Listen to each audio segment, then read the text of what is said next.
Hello guys and welcome back to my channel. If you are new here, welcome. I do storytime videos, so you might want to subscribe if you do enjoy that.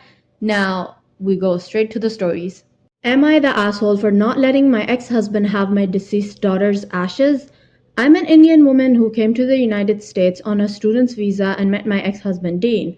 My family wasn't happy about the relationship but eventually relented when they realized we were serious about each other. I got pregnant a few months into our marriage and gave birth to our daughter Asha. After I gave birth, I developed PDD, and as a result, our marriage suffered and never really recovered. I was on antidepressants. 2 years after her birth, my ex-husband got close to his coworker Laura and they began a 2-year affair. When he eventually got caught, he apologized for hurting my feelings but claimed he was in love with Laura.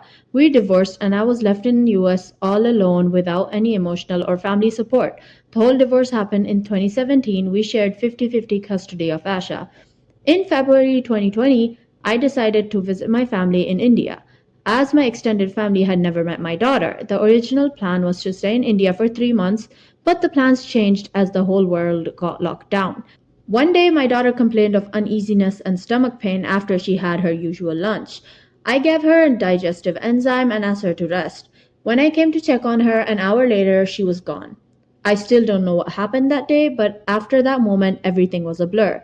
My sister informed my ex-husband because borders were shut down and he couldn't come to India for the rituals. I cremated my daughter according to Hindu rituals and later immersed her ashes in the Ganges as per our customs. I refused to take any calls from my ex in the past year. I'm still dealing with grief. My ex has reached out and he wants my address to get some of her ashes. I let my sister convey to him that the ashes have been disposed of as per our customs. He is now furious with me and wants to come back to the US and give him some of her toys. I have planned on never going back. He already has some of her clothes and toys. I refuse to directly talk to him. That part of my life is over and done. So am I the asshole? To answer a few questions, we were told she suffered a cardiac arrest and she was already dead when brought to the nearest hospital. My ex was sent all the details and the hospital documents. He and his family were sent the Zoom link for the funeral. He already has half of her belongings. I didn't keep her ashes. It was disposed of the day after the cremation in the Ganges as per the Hindu religion beliefs. He was informed of all the rituals that were going to take place beforehand and he probably didn't understand them. No, I wasn't in contact with him, my family was. The reason he had no problem with me taking Asha to India was because in 2019, he took her to Russia to meet his grandparents. When we left for India, it was early Feb. We didn't realize COVID was going to be a global pandemic. My ex's heritage is Russian Jewish. He didn't follow his religion when we were married and I raised her Hindu. So here's what the people had to say. I've heard that COVID presents with digestive issues in children, or maybe she had an allergic reaction to something there. As far as an autopsy in India, keep in mind India was dealing with a pandemic. Here's what someone else said. It could be anything at all, but the father was kept in the dark and entirely on everything besides being told they were following customs. Opie admits herself he likely didn't understand at all. I can understand 100% why he'd be angry and wondering what the hell happened. It's a horrible situation no parent should ever have to go through. But when one of the parent leaves the other out completely of all decisions, how are they supposed to feel? That's all I'm saying. None of us have more info than what she wrote, but the father could have a million questions he'll never get answers to. So guys, what are your thoughts in this situation? Am I the asshole for telling my ex to give me her house or go homeless? I'm 36 male and have one child Melissa, 14 female, with my ex Jane, 39. We were together for about a year when she got pregnant and expected me to marry her because of it. While I did agree that it would be best for us to move in together, I never said that I would marry her, and she didn't tell me that she expected me to propose to her until the final month of the pregnancy, and she yelled at me for not proposing sooner. Due to the lack of communication and mass assumptions, I set the record straight and said that I wouldn't marry a woman that I've only known for less than 2 years just because she was having my baby. Cue the flying monkeys that were her parents and friends, saying that I needed to take responsibility and make an honest woman out of her. I countered that if getting married, especially before the baby was born, was so important to her, then she could have picked a different guy. I also pointed out that I was taking responsibility when I moved in. I agreed to pay all the bills because Jane didn't want to work while she was pregnant. Attended the majority of doctor's appointments, all the birthing classes, and built the nursery. Jane was so mad that she stormed out and didn't speak to me until after she had given birth. That ticked me off and I demanded a DNA test before signing the BC. And she was so bitter that I wouldn't marry her. By the time Melissa was 5, I had already taken Jane to the court 7 times about custody and visitation. Things slightly got better after Jane started dating again because I would nonchalantly imply that she was still in love with me and her boyfriend didn't respond well to that. She backed off and wouldn't invite me on my scheduled time. Eventually, the guy gave her a ring, but by then Melissa was vocal enough about wanting to spend time with me. While I am glad Jane found a new guy, this man wasn't exactly a prize, and always wanted something for nothing. He wanted to be his own man and own a business, and that inherently wasn't bad, but he was just bad at it. When the bank wouldn't give him a loan for his next business venture, he convinced Jane to take a mortgage on her house and it failed. Jane called me claiming to need more money for our daughter's expenses, and when I asked her for a detailed report, she got upset and tried to guilt trip me. She said that she would take me to court, but since she'd already got an increase 3 months ago, I knew it would be denied. That's when Jane confessed to me about the mortgage and that if I didn't help, Melissa would lose her home. I countered, saying that so long as I had a roof, Melissa would never be homeless.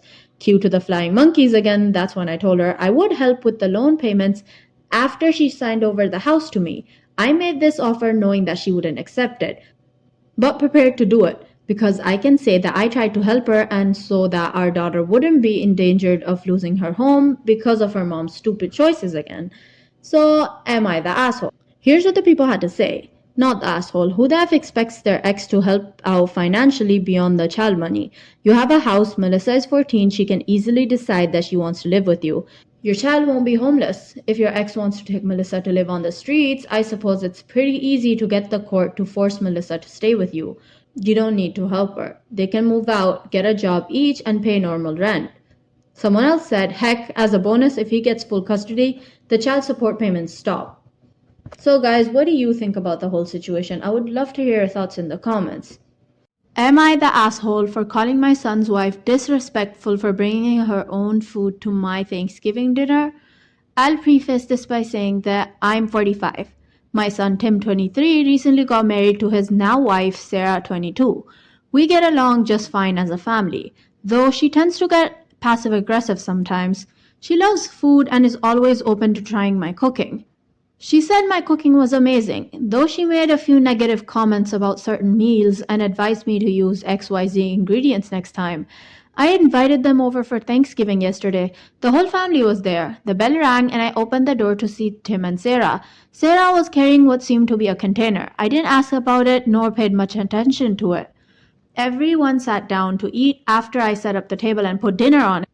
My main dish was the traditional Thanksgiving dish every family in our community knows.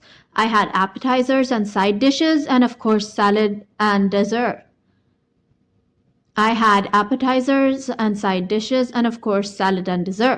Sarah then put the container on the table and started unloading the food onto her empty plate. Everyone was watching as my eyes widened up. I asked her what she was doing and she said she brought her own food to eat since she won't eat what I cooked. I was stunned and I politely asked her if there was a reason for that and she shook her head. I asked if she was vegan, she said no. I asked if she was allergic to anything at the table and she said no. I asked if she was having an upset stomach or anything, but she said no. I asked then why not eat what I cooked for them all day. She just smug smiled at me, which set me off. I told her that it was disrespectful of her to bring food to the Thanksgiving dinner that I was hosting. She started arguing that she gets to eat whatever she wants whenever she wants. I said it's about basic respect and decency. Tim asked her to at least try some of the dishes I prepared, but she lashed out at him, telling him that him and I were being unbelievable by deciding what she should eat and forcing her to take it. I said it wasn't like that, but she just got up and said she did not appreciate how I insulted her for simply not wanting to eat my food. She grabbed her stuff, excused herself, and walked out. Tim quietly followed after her and they left. I was so upset, everyone was just staring. My husband said I should have just let it go and not comment on Sarah's food choice, but I couldn't help but feel disrespected in my own home. He said I made dinner awkward by focusing so much. Tim texted me this morning apologizing but said I should talk to Sarah to clear the confusion. But I'm not sure if there was any confusion. She chose to bring food to my house after I cooked specially for her and the others. Here's what people had to say about the situation.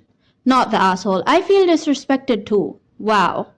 Someone else said, OP, this wasn't about the food. It was never about the food. She might as well have looked you square in the eye, cocked her leg, and peed on your son to tell you this is how it's gonna be from now on. Not the asshole. You have nothing to apologize for. She was asserting herself and trying to humiliate you in front of your own family and guests. So, what do you think about the situation, guys? I would love to hear your thoughts in the comments.